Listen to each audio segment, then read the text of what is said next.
Hello friends, welcome to YouTube के India exam channel पे। So guys, आज का ये जो वीडियो है यह है बीएड और डीएलएड के लिए पाठ योजना कौशल, जिसे हम एकीकरण कौशल भी कह सकते हैं। सूक्ष्म शिक्षण कौशल में अगर बात करेंगे तो इसे एकीकरण कौशल कहते हैं, या बीएड थर्ड सेमेस्टर में बात करेंगे तो इसे पाठ योजना कौशल भी कहते हैं। देखते हैं इसका जो फॉर्मेट होता है। पहला, दिनांक, विषय सामाजिक विज्ञान, कालांश जिस कक्षा के टाइम आप पढ़ाने के लिए जाते हैं, कक्षा, उप विषय सामाजिक विज्ञान का जो उप विषय होता है जैसे भूगोल, इतिहास, अर्थशास्त्र, राजनीति विज्ञान, ठीक है, यानी पॉलिटिकल साइंस, ये सब जो है ये आपके सामाजिक विज्ञान के उप विषय होते हैं। अवधि यानी एकीकरण कौशल, या फिर हम कह सकते हैं आपका पाठ योजना कौशल की जो अवधि होती है पढ़ाने की, वह मैक्सिमम 36 से 40 मिनट की होती है। ठीक है, तो स्टार्ट करते हैं अपना दूसरा जो बेस है उसको देखते हैं। सो गाइस, अब इसमें अगर हम बात करेंगे तो एकीकरण या पाठ योजना कौशल में पहला आता है सामान्य उद्देश्य। सामान्य उद्देश्य हमारा किसका होगा? जो हमारा प्रकरण होता है उसी का हम सामान्य उद्देश्य, यानी सामान्य उद्देश्य अगर हम कहें तो हमारा संबंधित किससे होता है? तो विषय से संबंधित होता है। सामान्य उद्देश्य किससे संबंधित होता है? विषय से या फिर उप विषय से संबंधित होता है। ठीक है, अब चलते हैं, देखते हैं सामान्य उद्देश्य हमारा क्या है। पहला सामान्य उद्देश्य होगा इसका छात्रों में मानसिक शक्तियों का विकास करना। दूसरा होगा छात्रों को सामाजिक एवं मानवीय संबंधों से अवगत कराना। ये सभी हमारे सामाजिक विज्ञान और भूगोल के क्या होंगे? सामान्य उद्देश्य होंगे। सामान्य उद्देश्य कम से कम 5 सामान्य या 5 से 7 सामान्य उद्देश्य रखे जाते हैं। तीसरा सामान्य उद्देश्य होगा छात्रों को सामाजिक विज्ञान एवं भूगोल के प्रति रुचि जागृत करना। चौथा सामान्य उद्देश्य होगा छात्रों में ऊर्जा, नागरिकता के गुणों का विकास करना।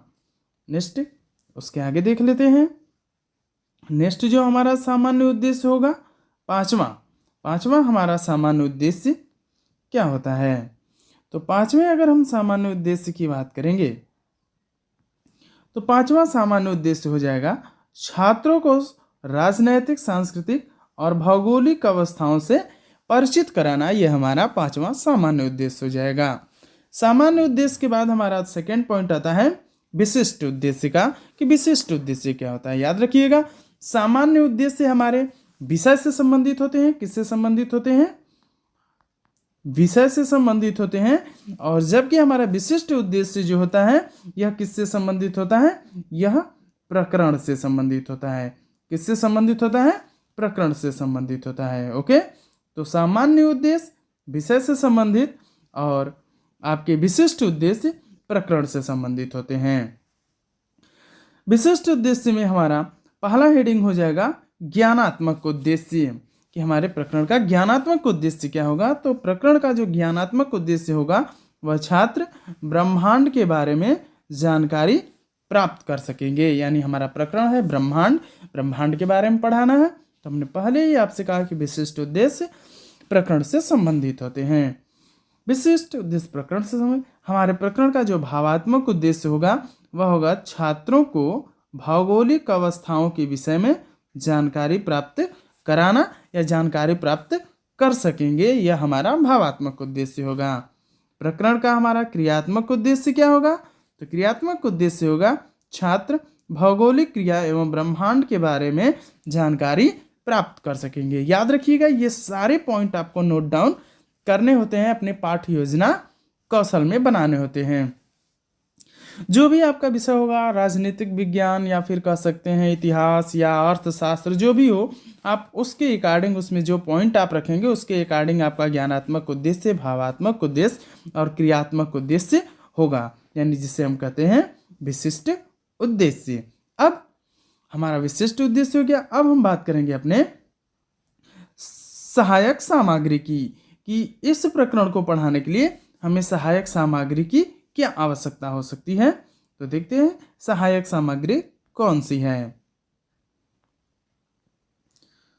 तो देखिए सहायक सामग्री की अगर हम बात करेंगे तो लपेट श्यामपट्ट जो रोल श्यामपट्ट आता है, पॉइंटर जो छड़ी होती है, मानचित्र कुछ उसके अनुसार हम मानचित्र रख सकते हैं, ग्लोब या चार्ट का भी प्रयोग कर सकते हैं। कुछ शिक्षण विधियों का प्रयोग करेंगे तो शिक्षण विधियां हमारी हो जाएंगी व्याख्यान विधि, प्रश्नोत्तर विधि एवं एक आपका आ जाएगा और श्यामपट्ट विधि। क्या हो जाएगा, याद रखिएगा, श्यामपट्ट विधि आपका इसमें आ जाएगा, यानी हम श्यामपट्ट कौशल को भी इसमें शामिल करेंगे क्योंकि हम श्यामपट्ट कार्य भी करते हैं। चलिए अब नेक्स्ट देख लेते हैं, हमारा जो आएगा वह होगा प्रस्तावना प्रश्न। अब हम प्रस्तावना प्रश्न जो होता है यह बच्चों के पूर्व ज्ञान से संबंधित होता है। किससे? पूर्व ज्ञान से। याद रखिएगा यह जो प्रस्तावना प्रश्न होता है किससे संबंधित होता है? पूर्व ज्ञान से संबंधित होता है। चलिए प्रस्तावना प्रश्न करते हैं। कक्षा कक्ष में हम क्रम संख्या, छात्र अध्यापक क्रिया और छात्र क्रिया, ये हमारे जो पाठ्य योजना तैयार करेंगे उसमें ये नोट डाउन होगा। और पहला प्रश्न हम करेंगे, वह कौन सा विज्ञान है जो भौगोलिक क्षमताओं का अध्ययन करता है? वह कौन सा विज्ञान है जो भौगोलिक क्षमताओं का अध्ययन करता है? इस प्रकार से आप प्रस्तावना प्रश्न करेंगे तो आपको उत्तर मिल सकता है भूगोल। नेक्स्ट दूसरा देखेंगे, आपको हम पहले भी बता चुके हैं, जो हमारा पहला वीडियो था इससे पहले वह प्रस्तावना प्रश्न पे ही था कि प्रस्तावना प्रश्न कैसे निकालते हैं। तो याद रखिएगा ये बात आप कम से कम कि प्रस्तावना में प्रश्नों की जो संख्या होती है वह 3 या फिर कितनी होनी चाहिए? 5 होनी चाहिए। 3 या 5 प्रश्नों का श्रृंखला होना चाहिए प्रस्तावना कौशल में। और दूसरा बात जो होता है कि प्रत्येक प्रश्न का उत्तर जो प्राप्त होगा उसी उत्तर से संबंधित हमारा दूसरा प्रश्न होता है। चलिए आगे चलते हैं, देखते हैं दूसरा प्रश्न।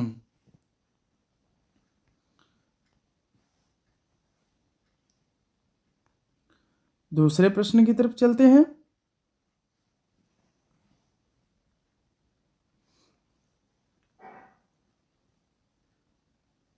ओके, तो अब हम दूसरे प्रश्न पे आ चुके हैं। अब दूसरा प्रश्न हम यहाँ पे देखेंगे कि दूसरा प्रश्न किससे निकलता है।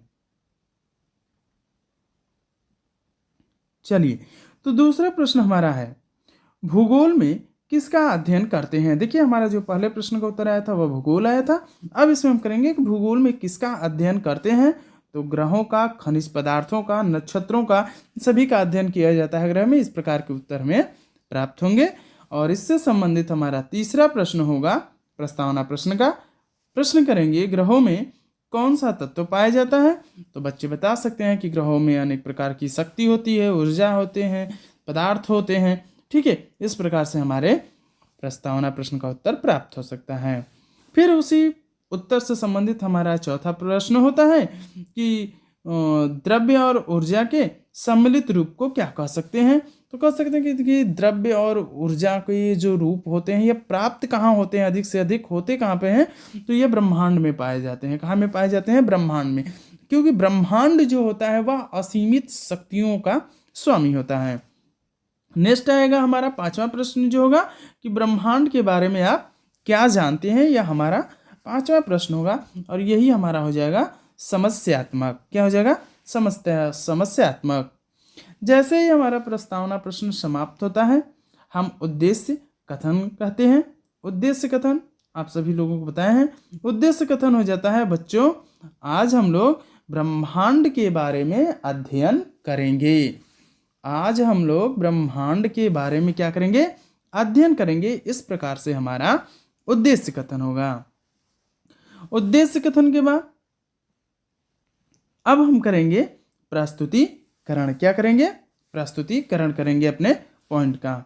चलिए देखते हैं। तो अब स्टार्ट हो जाएगा हमारा प्रस्तुतिकरण। तो प्रस्तुतिकरण में जो पहला हेडिंग बनेगा वह इसी फॉर्मेट में बनेगा, शिक्षण बिंदु, छात्र अध्यापक क्रिया, छात्र छात्रा क्रिया और श्यामपट्ट कार्य, जो आप कुछ नोट डाउन करते जाएंगे। प्रश्न शिक्षण बिंदु में हमारा आ जाएगा ब्रह्मांड, जो हमारा प्रकरण रहा है। अब स्पष्टीकरण करने से पहले हम बालक से एक विकासात्मक प्रश्न करते हैं और वह प्रश्न होगा ब्रह्मांड के बारे में क्या जानते हैं या फिर ब्रह्मांड क्या है। इस प्रकार से प्रश्न करेंगे जिसका उत्तर मिल भी सकता है कुछ और नहीं प्राप्त हो सकते हैं, जिसे हम समस्यात्मक प्रश्न कहते हैं। अब हम इसका क्या करेंगे, स्पष्टीकरण करना प्रारंभ कर देंगे। जब हम स्पष्टीकरण करना प्रारंभ कर देंगे तो हम बालक को बताएंगे कि जन जीवन जो होता है वह ब्रह्मांड के अंतर्गत आने वाली पृथ्वी पर पाया जाता है। यानी ब्रह्मांड के अंतर्गत जो एक ग्रह है उसका नाम है पृथ्वी, जिस पे एकमात्र जीवन संभव है। इस प्रकार से करेंगे।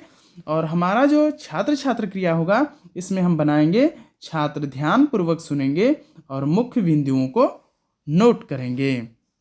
और आप सैंपट कार्य में ब्रह्मांड और ग्रह ऊर्जा को दर्शा सकते हैं। अब स्पष्टीकरण के बाद एक पॉइंट हमारा आता है जिसका नाम होता है, देख सकते हैं। अब स्पष्टीकरण हमने कर लिया। अब स्पष्टीकरण के बाद हम बोधात्मक प्रश्न करेंगे। जो हमने पढ़ाया है देखेंगे कि क्या बालक को कुछ आ रहा है या नहीं आ रहा है, तो वो हमारा हो जाता है, उसे कहते हैं बोधात्मक प्रश्न। कम से कम बोधात्मक प्रश्नों की संख्या 1 से 2 होनी चाहिए। तो पहला बोधात्मक प्रश्न हो जाएगा, जीवन किस ग्रह पर पाया जाता है। बच्चा उत्तर बता देगा आपको, क्योंकि आपने अभी अभी पढ़ाया होगा पृथ्वी। दूसरा प्रश्न, ब्रह्मांड को कितने भागों में बांटा गया है। आप अभी अभी पढ़ाए हैं वायुमंडल और अंतरिक्ष 2 भागों में विभाजित किया गया है। तो बच्चा बता देगा कितने भागों में, 2 भागों में विभाजित किया गया है। ओके, अब हम चलते हैं इसके बाद।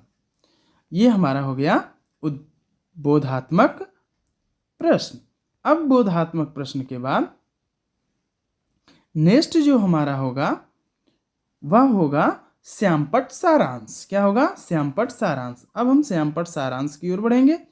श्यामपट्ट सारांश में लिखेंगे, ब्रह्मांड में अनेकों ऊर्जावान शक्तियां सम्मिलित होती हैं, या फिर कह सकते हैं ब्रह्मांड में अनेक ऊर्जाएं और शक्तियां होती हैं। दूसरा श्यामपट्ट सारांश लिखेंगे, ब्रह्मांड में अनगिनत तारे और कुछ ग्रह पाए जाते हैं, जिनमें ग्रहों की संख्या 8 या 9 मानी गई है। ठीक है, आप इस तरह से श्यामपट्ट सारांश लिख सकते हैं। उसके बाद आपका जो नेक्स्ट पॉइंट होगा वह होगा निरीक्षण कार्य। यानी आप पढ़ाते वक्त कक्ष में निरीक्षण कर रहे हैं या नहीं कर रहे हैं, इसके लिए यह पॉइंट होगा निरीक्षण कार्य। तो इसमें लिखेंगे आप, छात्र अध्यापक द्वारा समय समय पर निरीक्षण किया गया। यह निरीक्षण कार्य से संबंधित होगा। दूसरा पॉइंट आप लिखेंगे मूल्यांकन प्रश्न। आपने मूल्यांकन प्रश्न क्या लिया है, तो मूल्यांकन प्रश्न में आप पूछ सकते हैं, ब्रह्मांड में स्थित कुछ ग्रहों के नाम बताइए। ब्रह्मांड में स्थित कुछ ग्रहों के नाम बताइए। ये आप मूल्यांकन प्रश्न के अंतर्गत इस प्रकार से रख सकते हैं।